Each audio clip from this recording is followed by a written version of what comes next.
Today, Aspen Heights is one of the most unknown lodge resorts in Alberta. Apart from the locals who once skied here, you'd be hard-pressed to find much information about its short existence anywhere. In fact, finding much information about the ski area has been a challenge for me and has led me to reach out to quite a few people who used to ski here. So, without further ado, I hope you enjoy the history I have been able to dig up about Aspen Heights. Let's get into the video.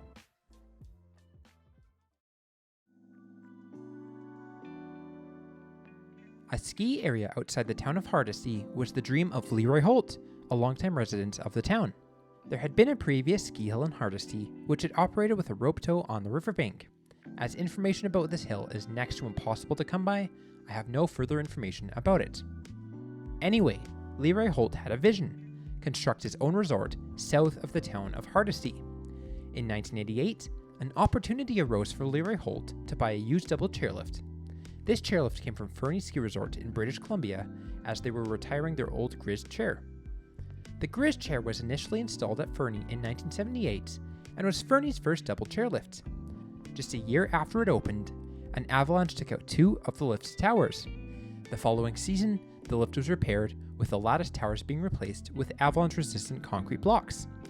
The Grizz chair and elk T-bar were both removed in 1989 when the new Doppelmayr elk quad was installed. Seizing the opportunity, Leroy Holt and his son traveled to Fernie, where they purchased the ski lift. Tower by tower, the pair disassembled the lift over the course of a week and trucked it to Alberta. What's incredible here is that Leroy Holt did not use a helicopter to remove the towers, instead using a tractor and some carefully positioned straps to lower the towers one by one. Aspen Heights officially opened in 1990. The ski area boasted around a 90-meter vertical drop and around 8 to 10 ski trails. A full-service day lodge was constructed in the base that housed a rental shop and a cafeteria.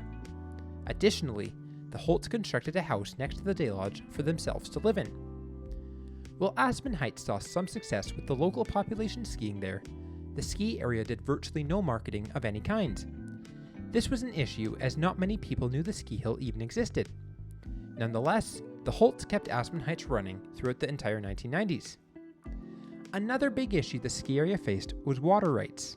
Aspen Heights had a small snowmaking system coming from a well on the property. As several winters grew warmer, Leroy Holt sought to expand with a new snowmaking system pond in the marsh. The county refused, sending Leroy Holt back and forth with them for a number of years. This all culminated in 2004, with Leroy Holt closing the mountain permanently. While all the infrastructure was there, it was just too difficult to make a go out of running a ski resort. Reportedly, Leroy Holt kept the double chair maintained through all the time it sat. Recently, the ski area was put on the market for around $625,000. I'm not sure if the hill sold or not, but hopefully we can one day see skiing at Aspen Heights return.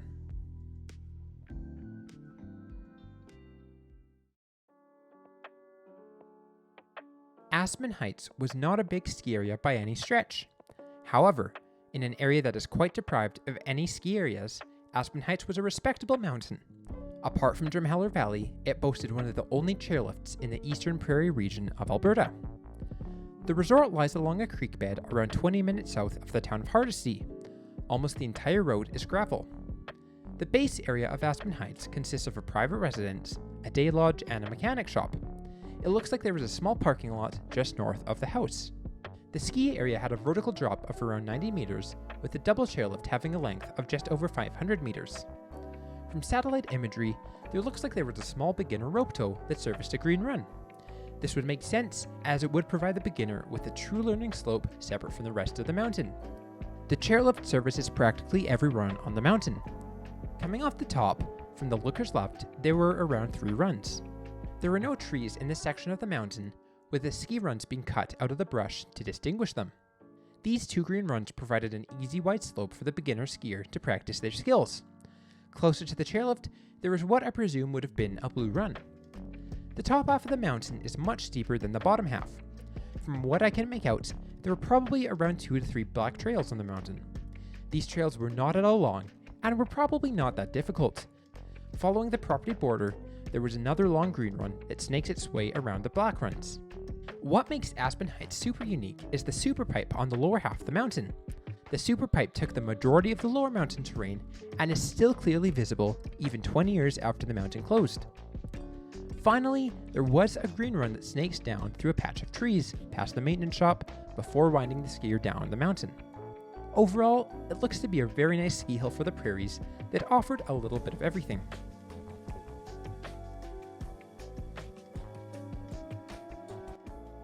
While it hasn't operated for 20 years, I believe that Aspen Heights has a chance of coming back if the new owner is dedicated enough to reopen the mountain. Ultimately, operating a ski resort in the middle of the prairies is a challenging business. Many have tried and many have failed. However, with the potential sale to new owners a while back, we can only hope that this Albertan community ski area can reopen sometime in the near future. Thanks for watching this video. If you liked it, please be sure to subscribe to my channel. And until next time, this is Skier72.